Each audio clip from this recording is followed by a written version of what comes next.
Hey guys, what's up? It's me, LegoLeaf329 here, and today we have a new LEGO Star Wars The Force Awakens set review. This is the Jakku Quadjumper.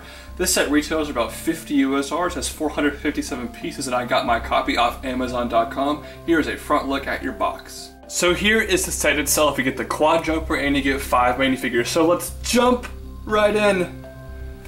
Okay, I'll stop now. Now normally during this segment of the review, I show each minifigure individually, but we're going to be doing something a tad bit different here today. You get Rey here on the far left. This is her 4th appearance. Finn, this is his 3rd appearance. BB-8, his 5th appearance. Stormtrooper with that vest, his 2nd appearance, and then Unkar's Thug came in a book last year, so his 2nd appearance as well. I don't know if you caught any of that, but every single minifigure in this set has appeared in sets before, including Rey, Finn, and BB-8, who have come in quite a few sets. This is a $50 LEGO Star Wars set. You get 5 minifigures, which is a great number for that price, but you get nothing exclusive minifigure-wise here, which is just super lame. I mean, seriously, LEGO, come on. You can get away with that with like a $20 set that has 2 minifigures like Yoda's Jedi Starfighter, but a $50 set and you have 5 minifigures and none of them are exclusive, and the Unkar's Thug minifigure pisses me off the most, just because I bought that book for like 17 bucks last year just to get that minifigure, and now I bought it for absolutely nothing because it's in this set. That's just stupid. I mean, they're great figures. Rey, Finn, BB-8 must-have characters. Never going to complain about getting more Stormtroopers. I'm happy to have them. It's just, they've come in sets before, and it really makes me mad that there's nothing exclusive minifigure-wise here in this set. Now, I understand kind of why.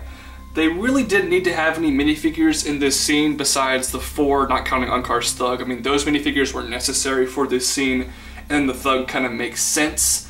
But I feel like Unkar's Thug could have been a different character. There's lots of random characters on Jakku they could have made, but they didn't. This just seems lazy, and it's super disappointing and really lame in my opinion. Slight rant about the minifigures out of the way. It's up to the Quadjumper to make up for that in this set. Now, we did see all the minifigures before, but of course the Quadjumper is a brand new vehicle to the LEGO Star Wars catalog, which is very exciting.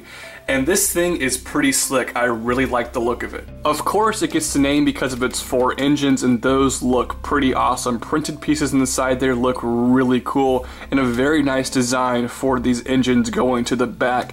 And this is pretty much the only view you get of the Quadjumper in the movie. If you don't remember this scene, Rey, Finn, and BB-8 are trying to escape the TIE Fighters and Stormtroopers on Jakku, so they are running in the sand, and Finn's like, we should take that ship. Rey's like, no, that one's garbage. The ship, of course, is the Millennium Falcon, which they do end up taking because the Quadjumper that they're running towards gets blown up by a TIE Fighter, and that is the main feature in this set. You see this giant ball on top right here? You push on that and watch this happen.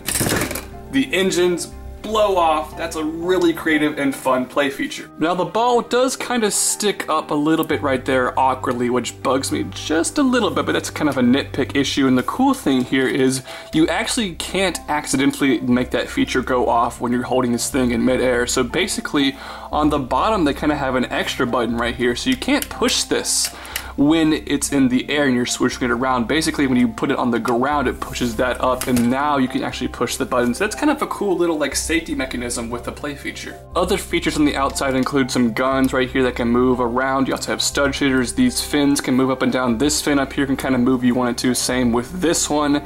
And on the bottom right here, I'm guessing these are kind of supposed to be landing gear that can fold up just a little bit, which is a nice little touch. Now, the cockpit is probably the weirdest thing about this set. It's the least accurate thing on this build. It's a very odd shape in universe, and I don't think LEGO has a great piece for that in their catalog of parts, and they didn't do a great job designing it, to be completely honest. I think the Helicopter City cockpit piece here is used pretty effectively, but it's integrated very poorly onto this build. This is supposed to be a spaceship, and look at the massive gap right here. I mean, seriously, that's a humongous gap. If someone is piloting this ship and not wearing a spacesuit, they are going to suffocate very quickly. But a cool thing here is actually how large the cockpit is. You can open it up right here, which is pretty nice, and there's actually stickers on the side there. That's an interesting design, and there's not one, but 2 seats, which I think is super cool. And that's not it for interior. The back actually has an inside as well. You can open this whole thing up right here, and there's actually a hidden stud shooter inside there, which is kind of cool. You got some thermal detonators on the wall, a clip for some sort of weapon, and inside there you can probably shove a couple more minifigures, so a lot of storage space for figures on this vehicle. Alright guys, final words here on the Jakku Quadjumper. This is an interesting study for a set, because this set right here I got for the build, and I don't think the build is disappointing at all. The cockpit has some small issues, and then I have little nitpicky things here and there, but it has some great play features. It's a brand new vehicle for the LEGO Star Wars universe, and it just looks really cool and pretty accurate. Also, this is an extremely obscure set for LEGO to make, because this vehicle you see from behind in the movie for approximately 3 seconds, and then it explodes. Now that might bother some people, but for someone like me who saw The Force Awakens 13 times in theaters and read a bunch of like books and stuff about the movie, I'm really excited to get weird, obscure vehicles like this. And I think the ship is just a cool ship in universe. I'm happy to have it in LEGO form. The build, in my opinion, does not disappoint. The price is really good. The playability is fantastic. The minifigures are well designed, and if you don't have those characters, I'm sure you're going to love getting them here. It's actually the cheapest way, I believe, currently to get Finn and BB-8. But at the same time, just no exclusive figures in a $50 set, especially when 5 minifigures are here, which is a good number for the price. But, oh my gosh, it's just inexcusable. I mean, that's just, you can't forgive that. That is such a big issue with this set. Honestly guys, the rating for this set would be getting pretty close to around 9 out of 10 if it weren't for such a terrible lineup of minifigures. Because of that, it's actually only going to get an 8.1 out of 10. Still a great set, and if you want this vehicle, definitely buy this set, because it's worth it for an awesome Quadjumper build. It's just, if you're the kind of person who cares more about the minifigures than the build, this is a set you can definitely skip. Now, those are just my thoughts though. I'd love to hear yours in the comment section down below. Also guys, don't forget to like this video, favorite the video, and share with all your friends. Also go like me on Facebook, follow me on Twitter, and follow me on Instagram. All links are down in the description below. And I hope to see you guys next time when LEGO Star Wars set reviews. I'll see you guys later. Bye.